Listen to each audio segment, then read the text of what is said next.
Baik, akan saya mulai. Sebelumnya, Assalamualaikum warahmatullahi wabarakatuh. Selamat pagi, selamat datang dan selamat berjumpa kembali dalam mata pelajaran geografi dengan saya Adelia Cahya Damayanti. Sebelum kita memulai proses pembelajaran, marilah kita buka acara kita pada pagi hari ini dengan berdoa bersama. Berdoa menurut agama dan keyakinan kita masing-masing. Berdoa dipersilahkan.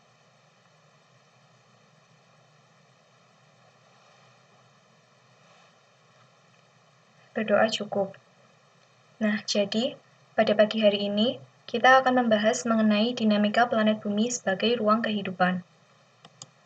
Ada dua materi pokok yang akan kita bahas. Yang pertama, sejarah pembentukan bumi, dan yang kedua, sejarah perkembangan kehidupan di bumi. Sebelum kita memasuki materi, saya ingin bertanya, apa yang kalian ketahui mengenai proses pembentukan bumi?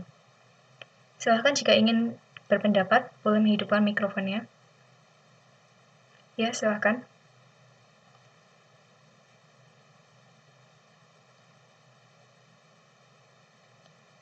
Ya, bagus. Yang lain, ada yang ingin menanggapi atau menyanggah? Iya, silakan.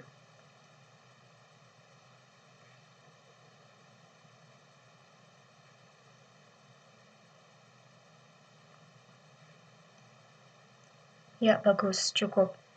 Nah, jadi memang benar ya, apa yang telah disampaikan dua teman kalian itu tadi.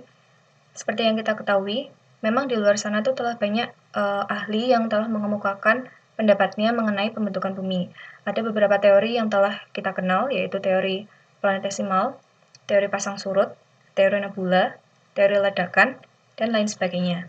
Nah, yang akan saya bahas di sini adalah salah satu jenis teori yang cukup sederhana. Nah, di sini dikatakan bahwa bumi itu merupakan bagian dari gumpalan gas matahari. Gumpalan gas ini itu selalu dalam keadaan berputar. Namun, dikarenakan suatu hal, gumpalan itu tiba-tiba terhempas dari matahari. Nah, setelah terhempas, gumpalan itu bukannya menghilang atau memudar, tapi justru tetap berputar, baik itu berputar mengelilingi porosnya maupun berputar mengelilingi matahari. Nah, gumpalan itu semakin lama terus berputar, dan akibat perputaran itu sendiri, itu mengakibatkan perubahan bentuk dari semula berbentuk gumpalan gas menjadi bentuk bola padat. Nah, setelah itu, berbagai bentuk kehidupan pun juga mulai berkembang di bumi. Nah, di sini juga disediakan gambar yang menyediakan atau menggambarkan gambaran lapisan dari bumi itu sendiri. Yang pertama ada inti dalam, lalu ada inti luar, lalu ada lapisan mantel, dan juga ada lapisan kerak bumi. Nah, dari masing-masing lapisan ini sendiri itu memiliki karakteristik dan tersusun dari komponen yang berbeda. Misalkan dari inti dalam dan inti luar, itu kebanyakan tersusun dari materi besi dan nikel.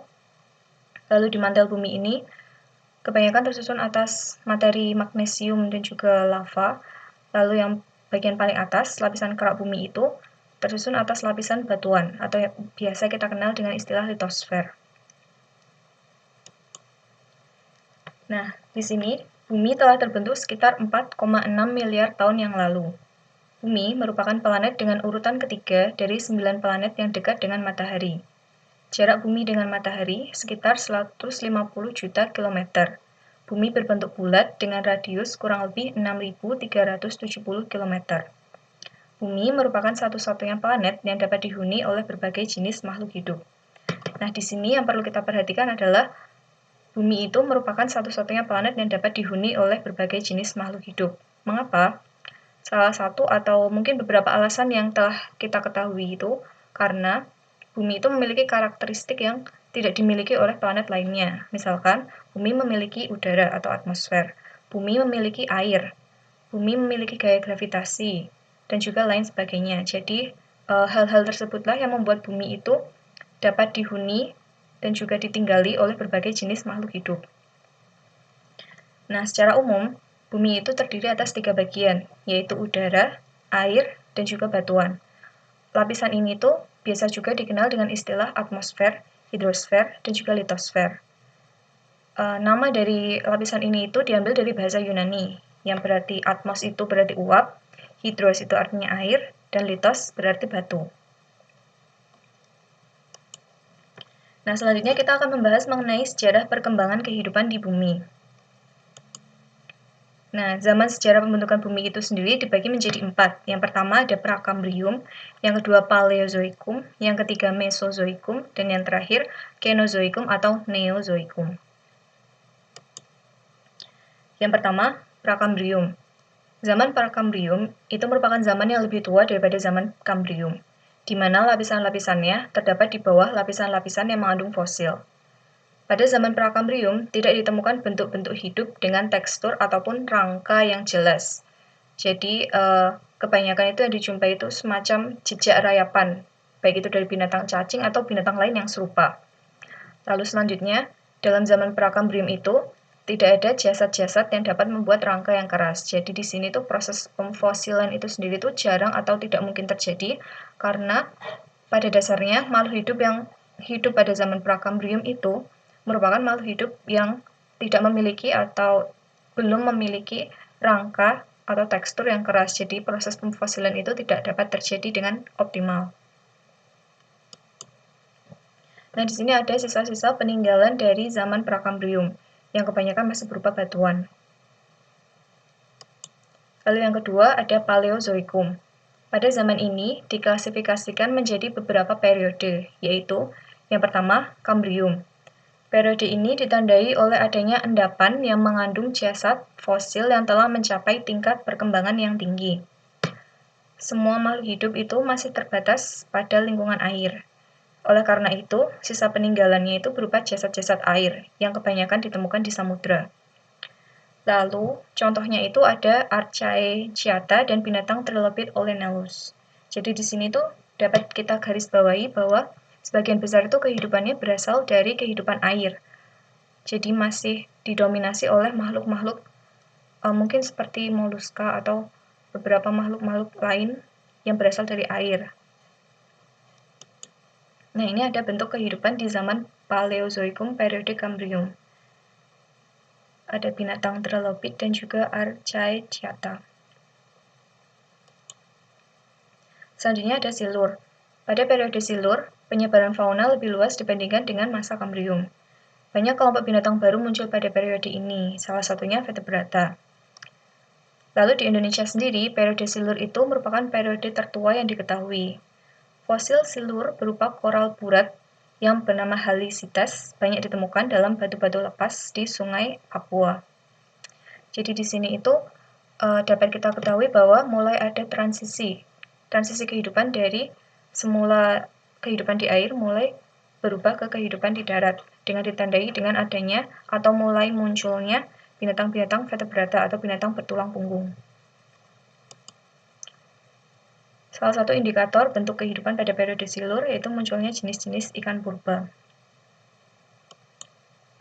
Lalu yang selanjutnya, Devon. Periode ini bercirikan dengan munculnya tumbuh-tumbuhan darat dan binatang bertulang punggung. Di laut dijumpai perkembangan luas kelompok binatang yang tidak bertulang punggung seperti ammonid. Pada dasarnya, Devon terbagi atas 3 macam, yaitu Devon bawah, Devon tengah, dan juga Devon atas. Pada periode Devon, banyak ditemukan lapisan endapan daratan yang luas. Banyak diantaranya diendapkan dalam sungai atau dalam danau. Nah, di dalam lapisan itu sendiri itu banyak ditemukan fosil-fosil ikan purba. Demikian pula itu juga mulai banyak bermunculan tumbuh-tumbuhan darat baru, terutama tumbuh-tumbuhan spora, yang mulai berkembang biak dengan baik pada periode ini. Nah, ini ada contoh dari bentuk kehidupan Devon. Yang di paling kiri ini ada fosil Archaeopteryx, yaitu jenis tumbuhan spora. Lalu ada fosil Brachiopoda. Selanjutnya karbon. Periode ini ditandai dengan timbulnya sejumlah besar karbon bebas di berbagai bagian dunia. Pada periode karbon ini telah terjadi pembentukan pegunungan. Perkembangan Naphtelia, amfibia yang muncul pada periode Devon mengalami perkembangan pesat. Demikian pula perkembangan serangga, lebah, dan juga lipan. Serangga pada periode ini ialah pemakan daging atau bangkai. Lalu, selain mulai bermunculnya serangga, perkembangan tumbuhan pada periode ini pun juga mulai berkembang dengan lebih baik. dibandingkan dengan perkembangan binatang bertulang punggung atau vertebrata. Ini ada bentuk kehidupannya. Yang tengah ini merupakan fosil Amphibianus lele, termasuk salah satu jenis kadal air. Lalu yang di fosil kiri ini merupakan fosil Neuropteris, dan yang di kanan ini adalah Lepidodendron Strandbergil. Yang keduanya ini merupakan tumbuhan spora atau tumbuhan berpaku. Yang selanjutnya adalah perm. Ciri-ciri perm ialah bahwa letak lapisan yang di skor dan di atas karbon mengandung batu bara. Adanya penyimpangan fauna laut dari dua karbon fosil pada zaman Paleozoikum akhir. Di Indonesia sendiri, peninggalan perm itu ditemukan di Timor pada lembah sungai Noil Besi di Miavo Timur Barat Daya, yang berupa lapisan lava bantal atau hasil dari proses vulkanik. Sedangkan di Sumatera, itu peninggalannya berupa gamping dan koral disertai dengan batuan dari gunung berapi. Nah, di sini tuh lapisan perm itu kebanyakan mengandung minyak, kualium atau bahan porselin, lempung keramik, besi, dan juga batu bara.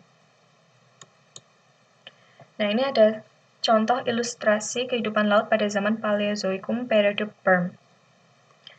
Jadi, dari periode-periode yang telah saya sebutkan tadi, kita dapat mengetahui bahwa bentuk kehidupan di bumi itu selalu berkembang ya, yang mulai awalnya sangat jarang ditemukan adanya bentuk kehidupan, lalu mulai ditemukan bentuk kehidupan binatang-binatang kecil, lalu kehidupan binatang di laut, di air, lalu adanya transisi dari kehidupan di air menuju ke kehidupan darat, dan yang terakhir ini juga pada periode perm ini kehidupan laut juga semakin berkembang. Jadi di sini tuh dapat kita simpulkan bahwa kehidupan air dan juga kehidupan darat itu dari masa ke masa, dari zaman ke zaman, selalu berkembang seiring dan selalu mencapai perubahan yang lebih baik.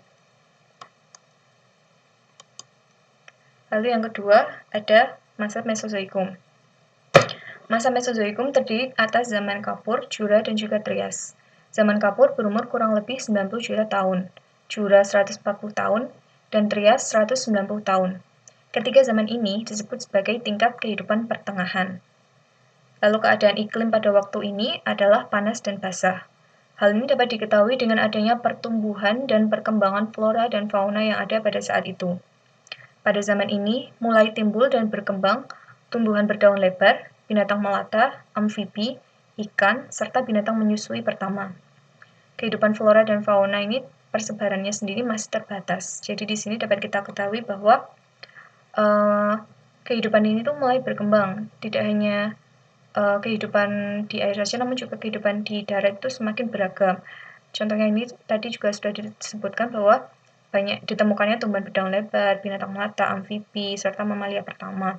Jadi di sini tuh taraf kehidupannya itu sudah semakin baik daripada zaman sebelumnya.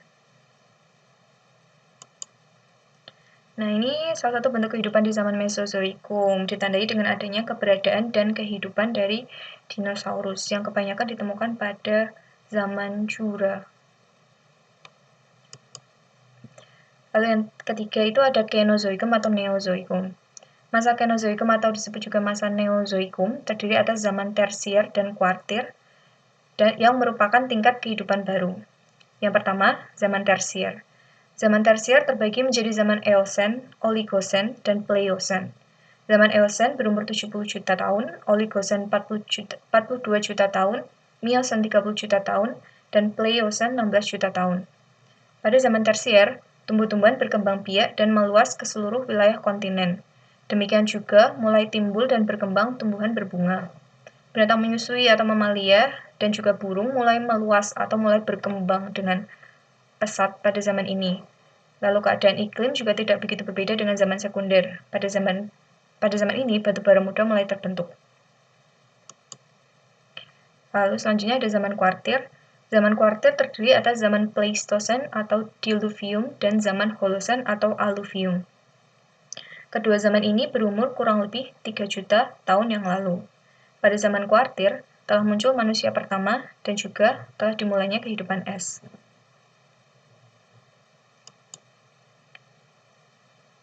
Baik, sepertinya hanya itu yang dapat saya sampaikan. Apakah ada yang ingin bertanya?